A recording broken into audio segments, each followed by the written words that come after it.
मित्रांनो, चला तर सुरुवात करूया आजच्या कथेला. हॅलो मित्रांनो, माझे नाव शीतल आहे. मी 26 वर्षाची आहे. माझी एक मैत्रीण आहे. तिचे नाव आहे सीमा. सीमा आणि मी शाळेपासून मैत्रिणी आहोत. ती पण माझ्याच वयाची आहे. काही दिवसाआधी मला जाणवले की सीमा जेव्हा माझ्या घरी येते ती माझ्या मोठ्या भावाकडे सारखी पाहत असते. माझ्या भावाचे नाव राजेश. तो 28 वर्षाचा आहे. IT कंपनीमध्ये जॉब करतो. सीमाचे माझ्या घरी येणे जाणे कमी होते. वर्षातून एकदा दोनदा येत असे. नुकताच आम्ही एका कंपनीमध्ये कामाला लागलो तेव्हापासून सीमा सुट्टीच्या दिवशी आमच्या घरी येत असे. आमच्या दोघींचा कोणी बॉयफ्रेंड नव्हता. आम्ही दोघी आमच्याच जगात राहत होतो. आम्हाला जी मुलं आवडायची त्यांना कोणीतरी दुसरी आवडायची.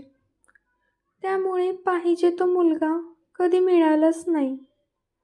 सीमा महिन्यातून एकदा दोनदा रविवारी सुट्टीच्या दिवशी घरी येत असे. आम्ही दोघी एकत्र वेळ घालवायचो.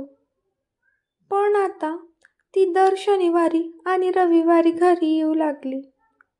मला तिच्या वागण्यात बदलाव दिसू लागला. भावाने पण काही महिन्याआधीच जिम सुरू केली होती. त्यामुळे त्याची बॉडी पण चांगली झाली होती. मला काही दिवसात कळून आले की सीमा मला भेटायला घरी येत नाही, ती भावाला पाहायला येते. एकदा मी शनिवारी विषय काढला आणि तिला विचारले, सीमा, तुला माझा भाऊ राजेश आवडतो का? खूप विचारल्यानंतर सीमा लाजून मला हो म्हणाली. तेव्हा पक्क झाले की तिला माझा भाऊ आवडायला लागला आहे. मला कळल्यानंतर मी तिची खूप छेड काढली, खूप मस्ती केली. असे माझे नाते भावाशी खूप चांगलेच होते.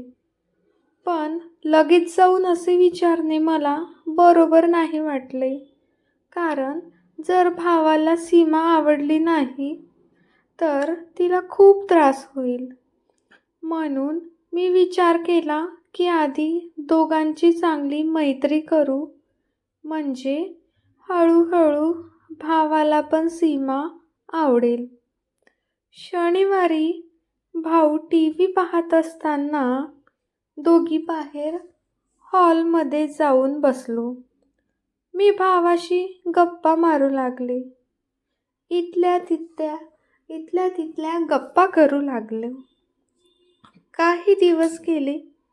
भाऊला पण आमच्याशी बोलायला आवडू लागले.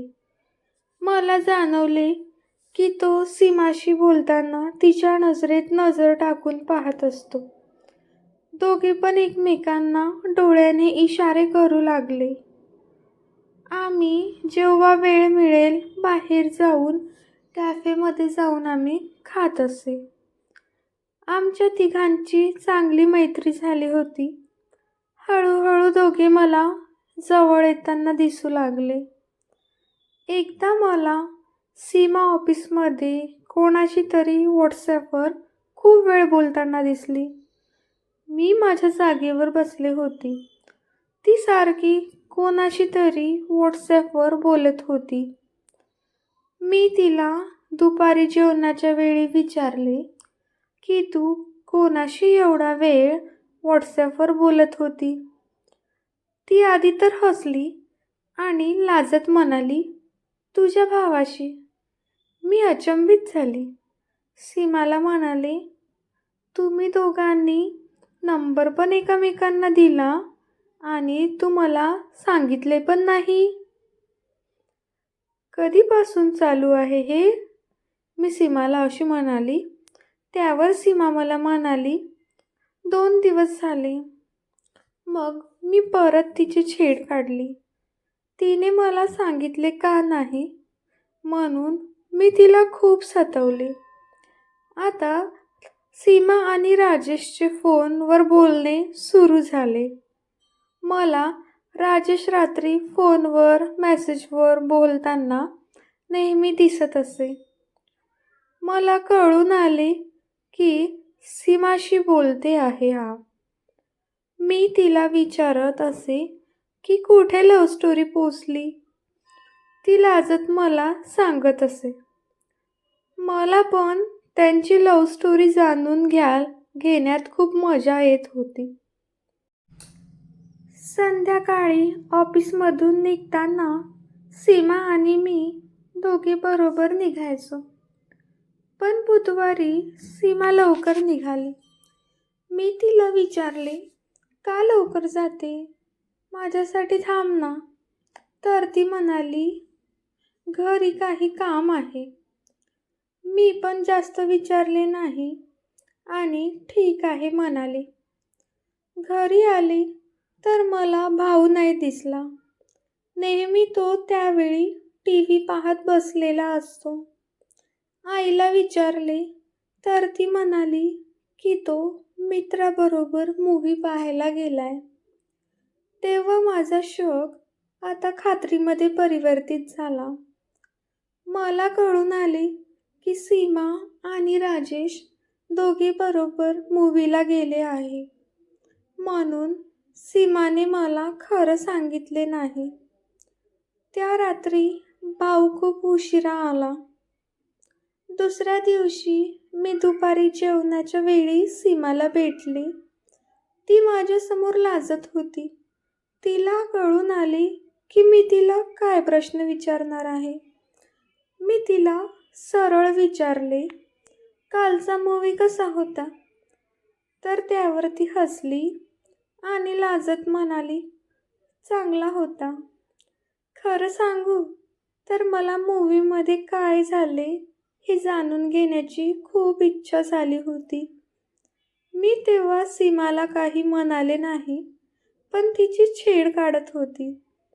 पण संध्याकाळ होता होता माझी उत्सुकता खूप वाढली. आम्ही चांगल्या मैत्रिणी होतो आणि एकमेकांशी काही लपवत नसे. ऑफिसमधून घरी जाताना आम्ही बससाठी थांबलो होतो. तेव्हा मी परत विषय काढला आणि विचारू लागले की मूव्हीमध्ये काय काय केले. सीमा लाजत होती. मला सांगत नव्हती. मी तिला बोलत बोलत आत्मविश्वासास घेतले आणि म्हणाले, सर्व आपल्या दोघीत राहील. तेव्हा कुठे ती खुलू लागली. पहिला शब्द होता तिचा, सर्व केले जे शक्य होते. ते ऐकून आता माझी आतुरता अजून वाढू लागली. मला माहीत होते की मी माझ्या भावाबद्दल हे सर्व जाणून घेत आहे. पण मला आतून खूप इच्छा होत होती. मी पुढे तिला विचारले, म्हणजे स्पष्टपणे सांग ना. त्यावर सीमा लाजत म्हणाली, किस केले राजेशने माझ्या ओठांवर. ते ऐकून मला कसे तरी होऊ लागले. माझी धडधड वाढू लागली. मी परत विचारले, पुढे काय झाले? ती घाबरत म्हणाली, त्याने किस करत करत माझे आंबे जोरात दाबले. ते ऐकून माझे पण अंग गरम होऊ लागले. माझ्या भावाने माझ्या मैत्रिणीचे आंबे दाबले हे ऐकणेच एक वेगळा अनुभव होता. मी पुढे विचारले, अजून काय केलं मग पुढे? मग सीमा एकदम खोलून बोलू लागली. ती म्हणाली, राजेशने आधी किस केले. मग किस करत करत तो माझे आंबे दाबू लागला. जोरजोरात पिडत होता. आसपास पण कोणी नव्हते. थिएटर खाली होता. कोपऱ्याची सीट होती. मग किस करत करत तो हात खाली आणू लागला आणि त्याने ड्रेसच्या खालून हात आतमध्ये टाकला. त्याच्या या कृत्याने मी गरम झाले. मला कळेना की काय होत आहे. खूप छान वाटत होते हे सगळं करताना. मग राजेशने मला वरून मोकळे केले आणि आनंद घेऊ लागला. काही वेळाने तो किस करायचा थांबला आणि भरदार व्यक्तिमत्व हाताने दाबत हळूच माझ्या कानात येऊन म्हणाला, ड्रेसवर कर ना. मी आधी नाही नाही म्हणाले. ड्रेसवर गेले की कोणी पण पाहिल. काही वेळ आम्ही असेच बसलो होतो. राजेशचा हात अजून माझ्या ड्रेसच्या आत होता. पण नंतर मला पण राहावले नाही आणि मी माझी ओढणी अंगावर पसरवली. राजेशने हात बाहेर काढला. मागून मागून मला मोकळे केले. आजूबाजूला एकदा परत पाहिले आणि व्यक्तिमत्वाचा आनंद घेऊ लागला. राजेशने पण वेळ न घालवता लगेच तो माझ्या ओढणीच्या आत आला. मी त्याला पूर्ण खाली झाकले आणि त्याने मला आनंद द्यायला सुरुवात केली. आहा, खूप मस्त वाटत होते. सीमाच्या तोंडून राजेशबद्दल हे ऐकून माझ्या तोंडचे पाणी सुकले. माझे शरीर गरम होऊ लागले. मी माझ्या बॅगमधून पाण्याची बाटली काढली आणि पाणी पिऊ लागले. पाणी पिताना मी सीमाला विचारले, मग पुढे काय झाले? सीमा म्हणाली, काही वेळ असाच राजेश माझ्या भरगच्च भागाचे दर्शन घेत होता. मग मागे होऊन बसला. मग त्याने लगेच आपले पॅन्टचे बटन उघडले. ते पाहून मला भीती वाटू लागली. मला कळले की तो काय करत आहे. त्याने बटन उघडले, चेन खाली केली आणि आतून त्याचं अस्तित्व बाहेर आला. मला थिएटरमध्ये त्या काळोख्यात समोरून पडणाऱ्या पिक्चरच्या उजेडात राजेशचा मोठा फाटलेला दिसला. मी तेव्हा खूप घाबरले. मी पुढे काही विचारेन तेवढ्यात त्याने माझा हात पकडून त्याच्यावर ठेवला. मी घाबरत त्याला पकडला. असे वाटले जणू मांसाचा तुकडा मी हातात पकडला आहे. तो कडक होता आणि खूप मोठा होता. राजेशने माझा हात पकडून मला वर खाली करायला सांगितले. मी हळूहळू वर खाली करू लागले. असे वाटत होते की जाडा लांबलचक दांडा हातात धरला आहे. राजेश खूप उत्तेजित झाला. त्याने मला जवळ खेचले आणि प्रेम करू लागला. मी घाबरले. हे काय करायला सांगत आहे? मला खूप भीती वाटत होती. पण राजेश ऐकला नाही.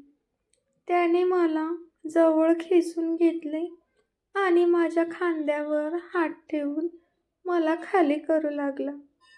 शेवटी मी वाकले आणि हळूच माझ्या तोंडात घेतला. राजेश खूप तापला होता. मी काही वेळ करून मागे झाली. त्याने जराही वेळ न घालवता माझ्याकडे फिरला आणि त्याने माझ्या पायजमामध्ये हात टाकला. आता हात टाकताच वरून माझ्या पाकळ्या चोळू लागला. माझी पूर्ण ओली झाली होती. सीमा ज्याप्रमाणे मला सर्व सांगत होती, कदाचित ती विसरून गेली की ती हे सर्व माझ्या मोठ्या भावाबद्दल मला सांगत आहे. मी काही न बोलता ती जे सांगत आहे त्याकडे लक्ष देऊन एक एक भाग व्यवस्थित ऐकत होती. मग पुढे ती म्हणाली, जसा राजेशचा हात माझ्या पाकळ्यांवर लागला, माझ्या शरीरात चळवळ सुरू झाली. मी लगेच त्याला घट्ट मिठीत घेतले. मग तो माझ्या पाकळ्या जवळून वर खाली घासू लागला. सीमाचे ऐकून इथे माझी पाकळी आता ओली झाली. माझ्या पाकळीला पण कसे तरी होऊ लागले. सीमाने बोलणे सुरूच ठेवले. पुढे म्हणाली, राजेशने मग मला जवळ घेतले आणि आत बाहेर करून जोरजोरात घासू लागला. मी तेव्हा खूप दाबले. दोघे पण समोर तोंड करून बसलो होतो आणि एकमेकांना आनंद देत होतो. काही वेळाने आम्ही प्रेमाचा वर्षाव करायला तयार झालो. आता आम्ही दोघेही मोकळे झालो होतो. दोघांनीही पिचकारी सोडली होती. त्यानंतर राजेशने मला घट्ट मिठी मारली आणि प्रेमाने परत एकदा माझ्या ओठांवर किस केले. मला लाड करू लागला, प्रेम करू लागला. सीमाने आपले बोलणे संपवले आणि इथे माझी पाकळी आता पूर्ण भिजली होती. तेवढ्यात बस आली आणि आम्ही बसमध्ये बसून घरी गेलो.